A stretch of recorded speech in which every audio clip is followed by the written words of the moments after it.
देखो, जब भी पेट्रोल या डीजल के प्राइसेस बढ़ते हैं तो हम कहते हैं कि ब्रेंट क्रूड बढ़ गया। Brent crude. तो आखिर ये ब्रेंट क्रूड है क्या और कैसे ये एक ग्लोबल बेंचमार्क बना? तो आज बहुत सिंपल तरीके से इस ग्लोबल ऑयल गेम को समझेंगे। और इसे समझने से पहले सिंपल दो चीजें समझना। सबसे पहला कि एक ऑयल फील्ड का मतलब क्या होता है। एक ऑयल फील्ड इस अर्थ का वो डेजिग्नेटेड एरिया होता है जहां से आप क्रूड ऑयल को एक्सट्रैक्ट कर सकते हो। ये लैंड पे भी हो सकता है और ये सी बेड पे भी हो सकता है। और जो आप ये इंफ्रास्ट्रक्चर देखते हो ये बेसिकली ऑयल रिग्स है, बेसिकली वो मशीन्स जिनकी मदद से आप ऑयल को एक्सट्रैक्ट करते हो।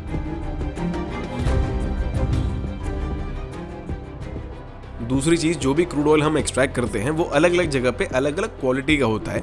ठीक वैसे जैसे कहीं कहीं पे बोरिंग का पानी खारा होता है, कहीं कहीं पे वो मीठा होता है। और जब भी हम क्रूड ऑयल की बात करते हैं तो क्रूड ऑयल की क्वालिटी बेसिकली तीन चीजों पे नापी जाती है। सबसे पहला है स्वीटनेस, यानी हमारा क्रूड ऑयल स्वीट है या सार है, मीठा है या खट्टा है। ये बेसिकली डिसाइड होता है सल्फर कंटेंट से। सल्फर को एक तरह से इम्प्योरिटी मान लो, यानी जितना ज्यादा सल्फर कंटेंट होगा उतना खट्टा तेल, उतना सार ऑयल हमारे लिए या किसी के लिए भी स्वीट ऑयल प्रेफरेबल होता है, क्योंकि जितना खट्टा तेल उतना उसको रिफाइन करना पड़ेगा। दूसरा है tan number, total acidic number. हमारा क्रूड ऑयल कितना ज्यादा एसिडिक है अपने नेचर में। जितना ज्यादा एसिडिक होगा, हमारे इक्विपमेंट्स और पाइपलाइंस जो इन क्रूड ऑयल्स को ट्रांसपोर्ट करते हैं, रिफाइन करते हैं, उतना उनमें रस्टिंग के चांसेस बढ़ते हैं। यानी हमें उतनी अच्छी मटेरियल यूज करने पड़ेंगे हमारे इक्विपमेंट्स में, पाइपलाइंस में। तो हमारे लिए या सबके लिए प्रेफरेबल होता है कि कम टैन नंबर वाला क्रूड ऑयल मिले हमें। अब तीसरी चीज आती है वेट या फिर ग्रेविटी, कि हमारा क्रूड ऑयल लाइट है या हैवी है। हम जब पेट्रोल या डीजल की बात करते हैं तो हमारे लिए प्रेफरेबल होता है लाइट ऑयल, क्योंकि उसे रिफाइन करना कंपैरेटिवली आसान है। अब देखो, समझते हैं ब्रेंट क्रूड क्या है। ये ना तो कोई इंटरनेशनल बॉडी है, ना ही कोई कंट्री है जहां से हमारे पास क्रूड ऑयल आता है। तो ये है क्या? Brent crude basically 5 oil fields का कॉम्बिनेशन है जो नॉर्थ सी में लोकेटेड है। नॉर्थ सी में नॉर्वे और यूके के बीच में जो रीजन है वहां पे टोटल 5 ऑयल फील्ड्स हैं, ब्रेंट, ट्रोल, एकोफिस्क, ओसबर्ग और फोर्टिस। तो जो भी क्रूड इन 5 ऑयल फील्ड से निकलता है, इस पूरे रीजन से निकलता है, उसे हम ब्रेंट क्रूड कहते हैं। अब देखो, इसमें एक मजे की बात है, जो इन पांचों को मिला के टोटल क्रूड प्रोडक्शन होता है उसमें से अकेला फोर्टिस का कंट्रीब्यूशन 40 से 50% है। और यहीं अगर मैं ब्रेंट की बात करूं तो इसका कंट्रीब्यूशन 10% से भी कम है। तो अब सवाल यह है कि आखिर ब्रेंट ग्लोबल बेंचमार्क कैसे बन गया? इसके पीछे एक छोटी सी हिस्ट्री है। 1973 oil crisis, the Yom Kippur war. भाई गदर मच गया था। कुछ ऐसा हुआ था कि पूरी दुनिया की इकोनॉमी हिल गई थी। अब देखो, हुआ क्या था कि पॉलिटिकल टेंशंस के बीच इजिप्ट और सीरिया ने मिलकर मिलिट्री अटैक कर दिया था इजराइल पे।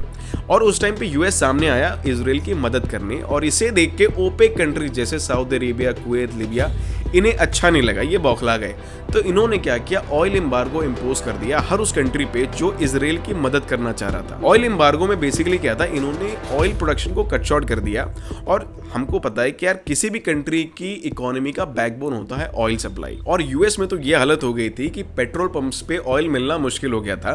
3-3, 4-4 घंटे गाड़ियों की लाइनें लगने लगी, जहां पे उनको थोड़ा बहुत फ्यूल मिल गया तो मिल गया, वरना वो भी नसीब नहीं। पूरी इकोनॉमी इन्फ्लेशन से त्रस्त होने लगी और दुनिया को एक नया कॉन्सेप्ट मिला स्टैग्नेशन का, यानी इन्फ्लेशन भी है, रेट्स बढ़ रहे, इन्फ्लेशन हो रहा है, लेकिन साथ ही साथ कंट्री की ग्रोथ नहीं हो रही। और यूएस ने इस सिचुएशन से डील करने के लिए कुछ स्टेप्स लिए, जैसे नेशनल स्पीड लिमिट सेट कर दी गई थी 55 माइल्स पर आवर की। दूसरा, ऑड इवन सिस्टम इंप्लीमेंट किया गया जहां पर आपकी गाड़ियों के नंबर प्लेट के हिसाब से आपको फ्यूल मिलेगा। तीसरा, हफ्ते का एक ऐसा दिन डिसाइड हुआ जहां पर कोई गाड़ियां नहीं चलाएगा। और देखो, इस क्राइसिस की वजह से सिर्फ यूएस नहीं बल्कि वेस्टर्न यूरोप और जापान जैसी कंट्रीज जो खुद इंपोर्टेड ऑयल पे हेवीली डिपेंडेंट थे, उन्हें भी बहुत मुश्किलों का सामना करना पड़ा। और ऐसे टाइम पे जब बाकी ऑयल मेकिंग कंपनीज अपने प्राइसेस और अपने सप्लाईज को फ्लक्चुएट कर रही थी, वहीं ब्रेंट, जो एक अच्छी क्वालिटी का क्रूड जिसका ट्रांसपोर्टेशन कॉस्ट भी कम था, उसने अपने प्राइसेस को काफी स्टेबल रखा। और यही सबसे बड़ा कारण बना ब्रेंट को ग्लोबल बेंचमार्क माना गया। अब देखो, बेंचमार्क बनने का मतलब क्या है